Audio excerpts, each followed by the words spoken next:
ವೀಕ್ಷಕರಿಗೆ ನನ್ನ ನಮಸ್ಕಾರಗಳು. ಈ ದಿನ ಪದರಿಪೇಣೆ ಮಾಡೋದು ಹೇಗೆಂದು ನೋಡೋಣ. ಬೇಕಾಗುವ ಸಾಮಗ್ರಿಗಳು: ಅರ್ಧ kg ಮೈದಾ ಹಿಟ್ಟು, 1/4 ಕಪ್ಪು ಅಕ್ಕಿ ಹಿಟ್ಟು,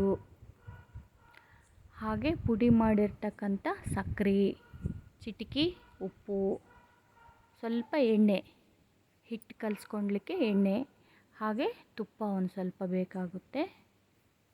ಈಗ ಒಂದು ಪಾತ್ರೆಗೆ ಮೈದಾ ಹಿಟ್ಟು ಹಾಕಿದ್ದೀನಿ, ಹಾಗೆ ಸ್ವಲ್ಪ ಚಿಟಿಕೆ ಉಪ್ಪು ಸೇರಿಸಿದ್ದೀನಿ ಮತ್ತು ಸ್ವಲ್ಪ ಅಕ್ಕಿ ಹಿಟ್ಟನ್ನು ಸಹ ನಾನು ಇದಕ್ಕೆ ಸೇರಿಸ್ತಾ ಇದ್ದೀನಿ. ಎಣ್ಣೆನ ಸ್ವಲ್ಪ ಬಿಸಿ ಮಾಡಿಕೊಂಡು ನಾನು ಇದಕ್ಕೆ ಹಾಕ್ತಾಯಿದ್ದೀನಿ. ಹಾಗೆ ಸ್ವಲ್ಪ ಉಗುರು ಬೆಚ್ಚಗಿನ ನೀರನ್ನು ಸಹ ನಾನು ಇದಕ್ಕೆ ಹಾಕ್ತಾಯಿದ್ದೀನಿ. ಸ್ವಲ್ಪ ಹಾಕ್ತಾಯಿದ್ದೀನಿ. ಇದನ್ನು ಚೆನ್ನಾಗಿ ಮಿಕ್ಸ್ ಮಾಡ್ಕೋಬೇಕು. ನಂತರ ಇದು ಮಿಕ್ಸ್ ಆದ ನಂತರ ಇದಕ್ಕೆ ತಣ್ಣೀರಿಂದ ಇದನ್ನು ಚೆನ್ನಾಗಿ ಕಲಿಸ್ಕೋಬೇಕು. ಈ ರೀತಿಯಾಗಿ ಇದನ್ನು ಕಲಿಸ್ಕೋಬೇಕು. ಇದು ಅರ್ಧ ಗಂಟೆ ಅಥವಾ 1 ಗಂಟೆ ಇದನ್ನು ನೆನೆಯಲು ಬಿಡಬೇಕು ಈ ಹಿಟ್ಟನ್ನು.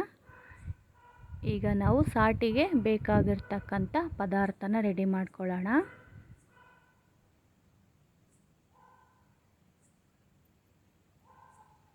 ಇದಕ್ಕೆ ಅಕ್ಕಿ ಹಿಟ್ಟು ಒಂದು ಸ್ವಲ್ಪ ಹಾಕ್ತಾಯಿದ್ದೀನಿ ನಾನು. 1/4 ಕಪ್ನಷ್ಟು ಅಕ್ಕಿ ಹಿಟ್ಟು.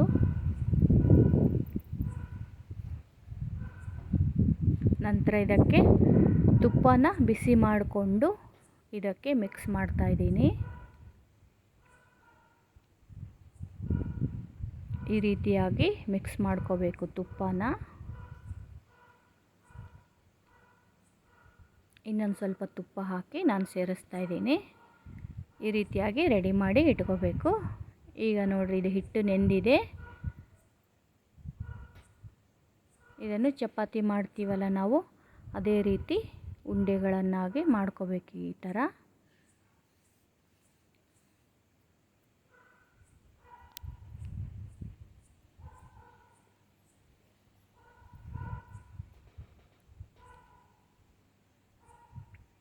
ಈಗ ಒಂದೊಂದಾಗಿ ಲಟ್ಟಿಸ್ಕೋಬೇಕು. ಸ್ವಲ್ಪ ಅಕ್ಕಿ ಹಿಟ್ಟು ಹಾಕಿ ಇದನ್ನು ಚಪಾತಿ ಥರನೇ ಲಟ್ಟಿಸ್ತಾ ಇದ್ದೀನಿ.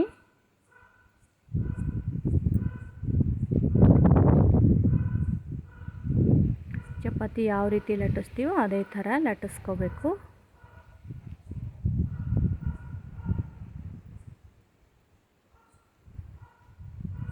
ಮತ್ತು ಇನ್ನೂ ಒಂದನ್ನು ಸಹ ನಾನು ಇದೇ ರೀತಿ ಅಕ್ಕಿ ಹಿಟ್ಟು ಹಾಕಿ ಸ್ವಲ್ಪ ಚಪಾತಿ ರೀತಿಯೇ ಲಟ್ಟಿಸ್ತಾ ಇದ್ದೀನಿ.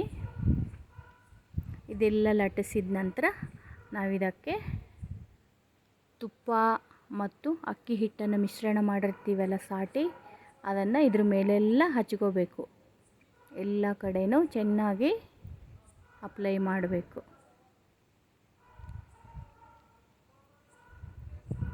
ಈ ರೀತಿಯಾಗಿ ಎಲ್ಲ ಕಡೆನೂ ಇದನ್ನು ಹಚ್ಕೋಬೇಕು.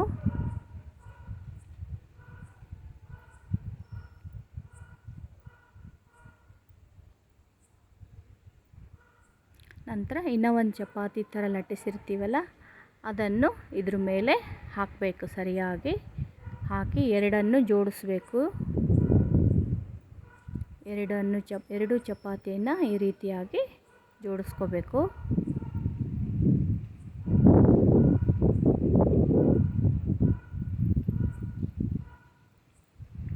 ನಂತರ ಇದನ್ನು ಸುರುಳಿಯಾಗಿ ಇದನ್ನು ಸುತ್ಕೋಬೇಕು. ಈ ರೀತಿಯಾಗಿ ನೋಡ್ತಾ ಇದ್ದೀರಲ್ಲ ನೀವು, ಈ ಕಡೆ ಒಂದು ಸಲ, ಈ ಕಡೆ ಒಂದು ಸಲ.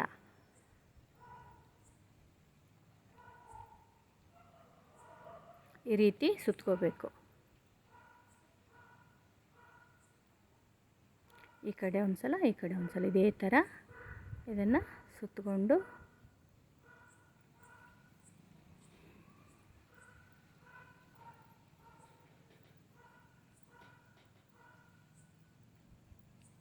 ನಂತರ ಒಂದು ಚಾಕು ತೊಗೊಂಡು ಇವನ್ನು ಪೀಸ್ ಥರ ಕಟ್ ಮಾಡಬೇಕು. ಸ್ವಲ್ಪನೇ ಈ ರೀತಿ ಕಟ್ ಮಾಡ್ಕೋಬೇಕು.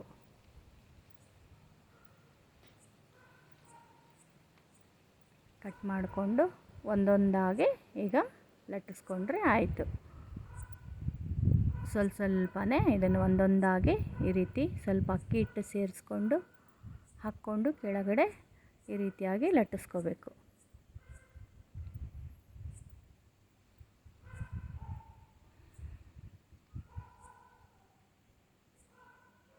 ಇದನ್ನು ಸ್ವಲ್ಪ ಚಾಕು ಅಥವಾ ಸೂಜಿ ಏನಾದರೂ ತಗೊಂಡು ಈ ರೀತಿಯಾಗಿ ಮಾರ್ಕ್ ಮಾಡಬೇಕಂದ್ರೆ ಎಣ್ಣೆಯಲ್ಲಿ ಕರಿಯುವಾಗ ಚೆನ್ನಾಗಿ ಇವು ಬೇಯುತ್ತೆ, ಇದೆಲ್ಲ ಚೆನ್ನಾಗಿ ಬೇಯುತ್ತೆ.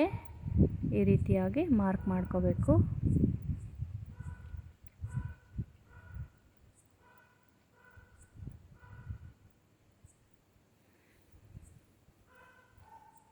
ಈ ರೀತಿಯಾಗಿ ಎಲ್ಲವೂ ಲಟ್ಟಿಸ್ಕೋಬೇಕು. ಗ್ಯಾಸ್ ಆನ್ ಮಾಡಿ ಬಾಣಲಿಗೆ ಎಣ್ಣೆ ಹಾಕಿ ಇಟ್ಟಿದ್ದೀನಿ. ಮೀಡಿಯಮ್ ಫ್ಲೇಮಲ್ಲೇ ಇರಬೇಕು ಉರಿ. ಈಗ ನೋಡಿರಿ ಎಣ್ಣೆ ಕಾಯ್ತಾ ಇದೆ. ಇಲ್ಲಿ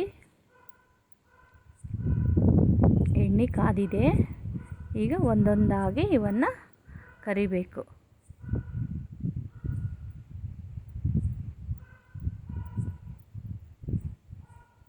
ಇದು ಎರಡೂ ಕಡೆಯೂ ಚೆನ್ನಾಗಿ ಬೇಯಬೇಕಿದು, ಫ್ರೈ ಆಗಬೇಕು. ಎರಡೂ ಕಡೆಯೂ ಚೆನ್ನಾಗಿ ಕರಿಬೇಕು ನಾವು.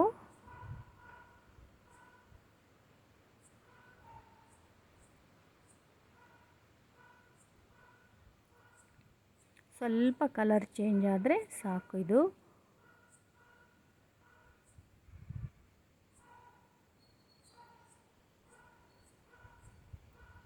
ಈ ರೀತಿಯಾಗಿ ಒಂದೊಂದಾಗಿ ಇವನ್ನು ಕರೆದು ಒಂದು ಪಾತ್ರೆಯಲ್ಲಿ ತೆಗಿತಾ ಇದ್ದೀನಿ.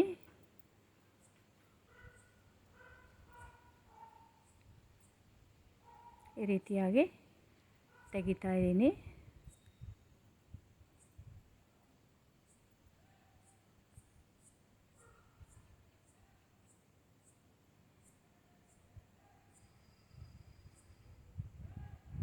ಇದಕ್ಕೆ ನಾವು ಪುಡಿ ಮಾಡಿ ಇಟ್ಟಿರ್ತೀವಲ್ಲ ಸಕ್ಕರೆನ, ಇದ್ರ ಮೇಲೆಲ್ಲ ಉದುರಿಸ್ಕೋಬೇಕು. ಇದು ಬಾದಾಮಿ ಹಾಲು ಜೊತೆ ತಿನ್ನಲು ತುಂಬ ರುಚಿಯಾಗಿರುತ್ತೆ.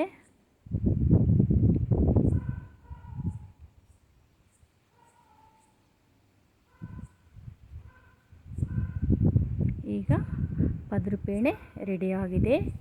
ನನ್ನ ಚಾನಲ್ಗೆ ಸಬ್ಸ್ಕ್ರೈಬ್ ಆಗಿರಿ, ಲೈಕ್ ಮಾಡಿರಿ, ಹಾಗೆ ಶೇರ್ ಮಾಡಿರಿ. ಧನ್ಯವಾದಗಳು.